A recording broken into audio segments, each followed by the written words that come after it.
ইতিহাস শুধু তারিখ নয়, ইতিহাস মানুষ, সংগ্রাম আর চিন্তার ধারাবাহিকতা।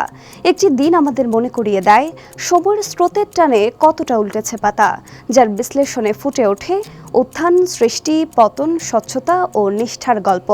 রূপ নেয় সভ্যতার রং, বলে দেয় কতটা ও কিভাবে বদলাতে পারে তা।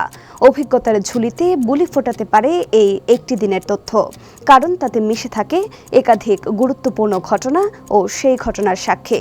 সুপ্রিয় দর্শক, এনটিভি অনলাইনের বিশেষ তথ্য পরিক্রমা এই দিনে স্বাগত জানাচ্ছি আমি ফাহাদিয়া মিতু।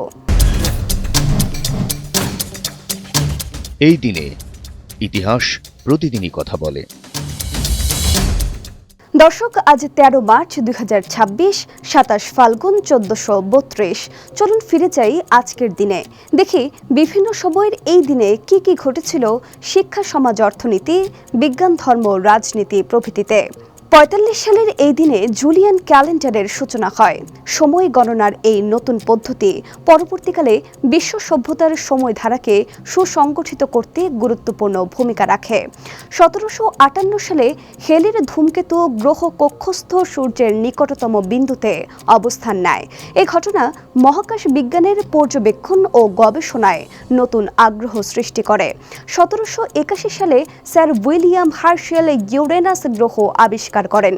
এটি সৌরজগতের ধারণাকে আরও বিস্তৃত করে এবং জ্যোতির্বিজ্ঞানের ইতিহাসে নতুন দিগন্ত উন্মোচন করে। 1799 সালে মেদিনীপুরে চুয়ার বিদ্রোহ শুরু হয়, যা ব্রিটিশ ভারতের অন্যতম বৃহৎ কৃষক বিদ্রোহ হিসেবে পরিচিত। এই বিদ্রোহ উপনিবেশিক শাসনের বিরুদ্ধে সাধারণ মানুষের প্রতিবাদের এক গুরুত্বপূর্ণ উদাহরণ হয়ে ওঠে।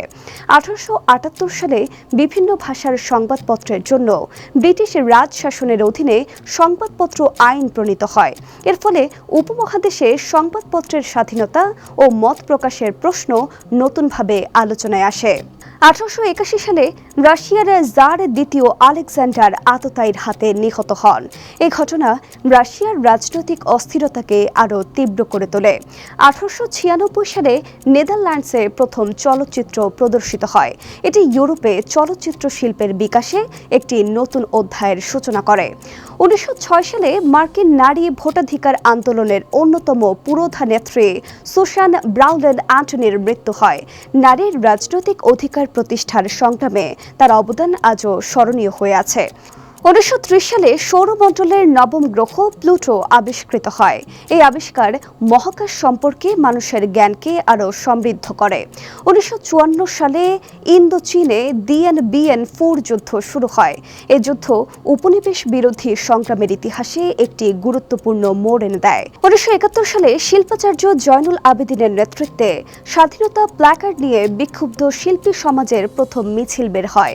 বাংলাদেশের স্বাধীনতা আন্দোলনের সাংস্কৃতিক প্রতিরোধের এটি ছিল এক শক্তিশালী প্রতীক। আজকের দিনে জন্মগ্রহণ করেছেন ইংরেজ রসায়নবিদ জোসেফ প্রিস্টলি, সাহিত্যিক ও সম্পাদক জলধর সেন, খ্যাতনামা বাঙালি পদার্থবিদ সত্যেন্দ্রনাথ বসু, গ্রিসের নোবেলজয়ী কবি গেওর্গে সেফেরিস, কলকাতা হাইকোর্টের প্রথম বাঙালি ব্যারিস্টার মনমোহন ঘোষ, বাঙালি কবি, সাংবাদিক ও রাজনীতিবিদ সরোজ দত্ত, বাংলাদেশি শিক্ষাবিদ, কবি ও লেখক আবু হেনা মোস্তফা কামাল এবং খ্যাতনামা বাঙালি ঔপন্যাসিক অদ্বৈত মল্লবর্মণ সহ আরও অনেক গুণীজন। এদিনে আমরা হারিয়েছি সুবাদার সুজাউদ্দিন খান, সুইজারল্যান্ডের খ্যাতনামা গণিতবিদ ইয়োহান বার্নুই, জার্মান পদার্থবিজ্ঞানী হার্টস, মার্কিন যুক্তরাষ্ট্রের 23তম রাষ্ট্রপতি বেঞ্জামিন হ্যারিসন, কলকাতার খ্যাতনামা স্ত্রীরোগ বিশেষজ্ঞ ও চিকিৎসা শাস্ত্রের শিক্ষক স্যার কেদারনাথ দাস, পল্লীকবি জসিমউদ্দিন, কবি দীনেশ দাস এবং পোল্যান্ডের খ্যাতিমান চলচ্চিত্র নির্মাতা ক্রিস্তোফো কিয়েশেলফস্কি সহ আরও অনেকে। দর্শক, এই দিনে গুরুত্বপূর্ণ কিছু তথ্য তুলে ধরা হলো। আরও কোনো তথ্য থাকলে স্মরণ করিয়ে দিন কমেন্টে। ফলো করুন আমাদের ফেসবুক ভেরিফাইড পেজ এনটিভি ও এনটিভির ইউটিউব চ্যানেল। এছাড়া বস্তুনিষ্ঠ যে কোনো সংবাদ পড়তে ভিজিট করুন ntvbd.com।